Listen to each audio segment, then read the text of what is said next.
आपण पाहत आहात लोकधारा मराठी न्यूज, आवाज जनतेच्या हक्कासाठी।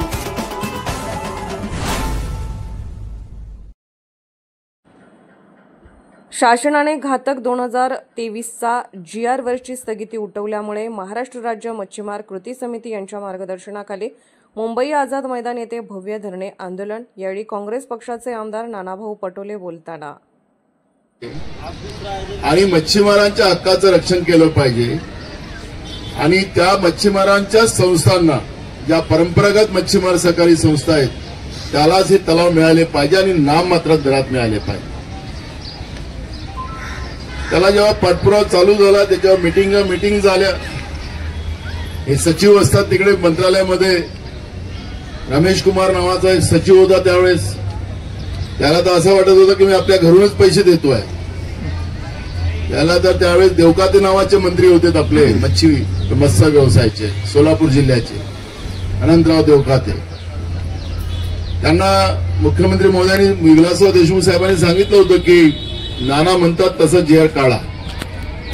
आणि आम्ही त्यावेळेस आमचे औरंगाबाद आपल्या संभाजीनगरचे वानखेडे होते, KB वानखेडे साहेब, आमचे सदाशिवराव वलतरे साहेब, त्याशिवाय भारतातली नेते जे मच्छीमारांची लढाई प्रामाणिकपणे लढतात, त्या सगळ्यांना एकत्रित करून तो GR बदलवण्याचा निर्णय झाला।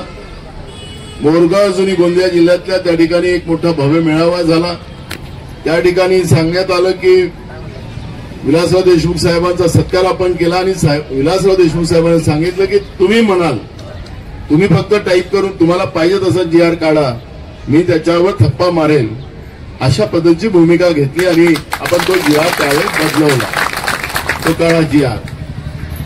त्यावेळेसचे पण मंत्री, हा काळा GR काढणारा मंत्री जो होता तो नारायण राणेच होता।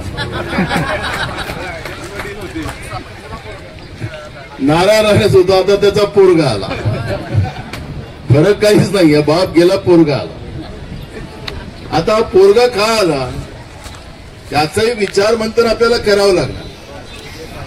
कारण मी मगाशी सांगितलं की समाजाच्या आपल्या व्यवस्थेमध्येच आपल्या समाजाचा लिलाव करायला लोक मागं पुढे पाहत नाही, आपल्या फायद्यासाठी, थोड्या पैशासाठी, थोड्या आर्थिक लाभासाठी, थोड्या राजकीय फायद्यासाठी आपल्या समाजातले नेते पुढे येतात आणि मग सांगतात की तुम्ही याला द्या, आम्ही तुमचं काम करून देतो।